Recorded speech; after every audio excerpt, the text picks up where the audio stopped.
Assalamualaikum warahmatullahi wabarakatuh. Bertemu lagi kita pada mata pelajaran Pendidikan Pancasila dan Kewarganegaraan bersama saya Ibu Nazia.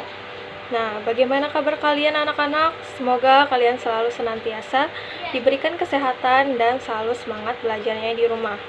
Kita akan melanjutkan materi pelajaran minggu kemarin, yaitu hari ini kita akan membahas tentang bagian 4 atau D, yaitu Sistem Pertahanan dan Keamanan Negara Republik Indonesia. Nah, seperti pada umumnya, bangsa Indonesia itu tidak akan terwujudkan adanya kemerdekaan tanpa perjuangan atau untuk mempertahankannya. Karena seperti kita ketahui bahwa banyak sekali sudah ada pahlawan-pahlawan yang telah berjuang atas kemerdekaan negara Indonesia dengan mengorbankan jiwa dan raganya yang begitu besar.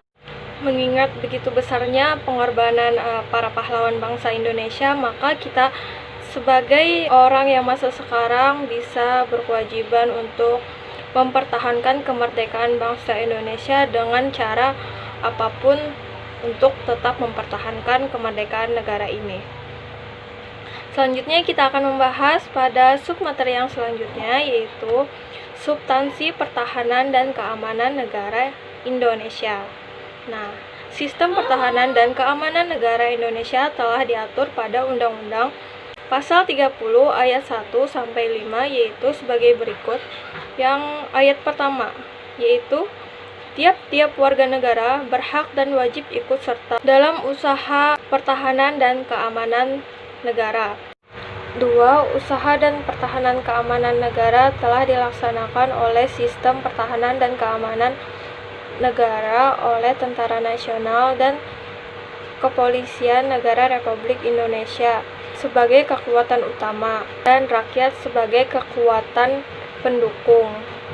Yang ketiga, Tentara Nasional terdiri dari Angkatan Darat, Angkatan Udara, dan Angkatan Laut, yaitu sebagai alat negara yang bertugas untuk mempertahankan, melindungi, memelihara keutuhan dan kedaulatan negara. Kepolisian Negara Republik Indonesia sebagai alat negara yang menjaga keamanan dan ketertiban masyarakat, bertugas sebagai melindungi, mengayomi, melayani masyarakat, serta menegakkan hukum.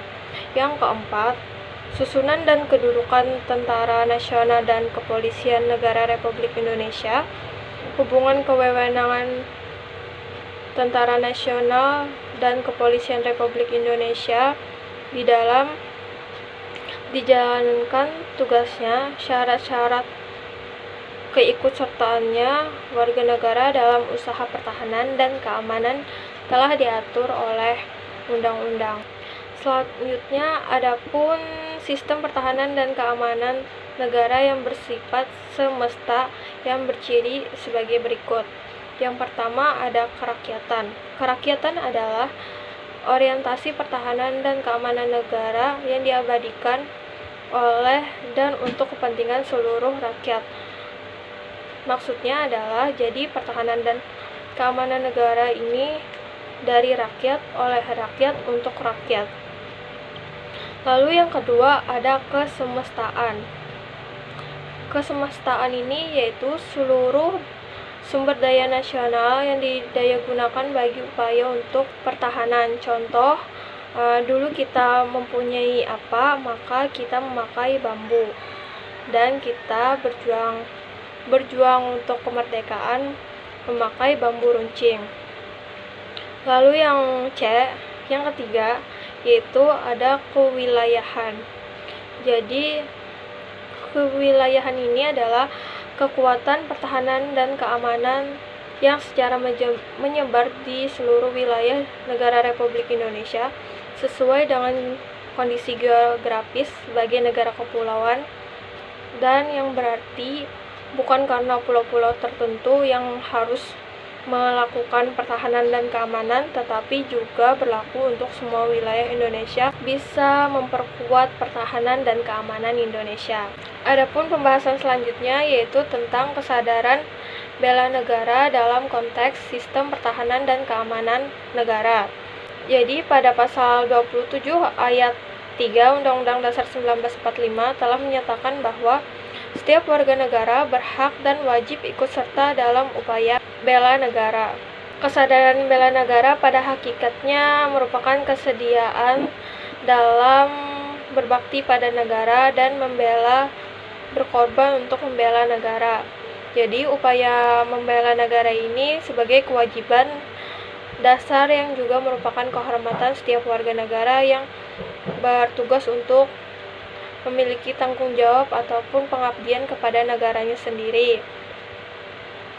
Untuk sebagai warga negara, sudah sepastinya kita ikut serta dalam bela negara karena ini akan menjadi bentuk kecintaannya kita pada negara dan berbangsa.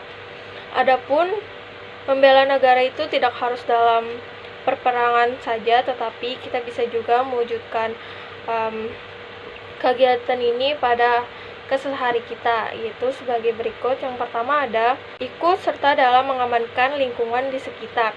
Contohnya kita bisa ikut dalam siskamling atau poskamling di sekitar rumah kita. Kedua, kita bisa ikut serta dalam membantu korban bencana alam di negara kita. Misal, kita bisa mengikuti adanya pengumpulan dana untuk bencana alam. Lalu yang ketiga, kita bisa belajar dengan tekun tentang pelajaran pendidikan Pancasila dan Kewarganegaraan atau PPKN. Lalu yang keempat, kalian bisa mengikuti kegiatan ekstrakurikuler yang ada di sekolahan, kayak seperti ada pramuka, PMR, maupun paskibra.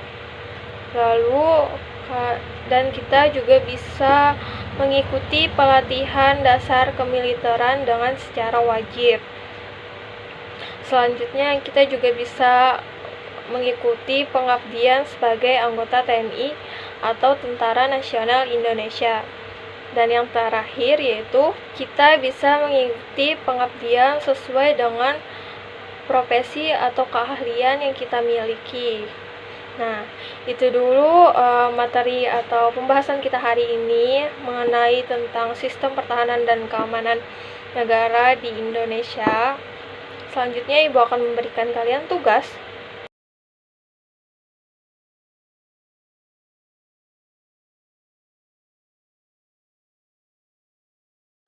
Nah, itu tadi tugas yang Ibu berikan, hanya 2 soal saja seperti biasa. Semoga kalian bisa mengerjakan tugasnya dan tetap semangat belajarnya di rumah. Jangan lupa jaga kesehatan. Terima kasih atas perhatiannya. Wassalamualaikum warahmatullahi wabarakatuh.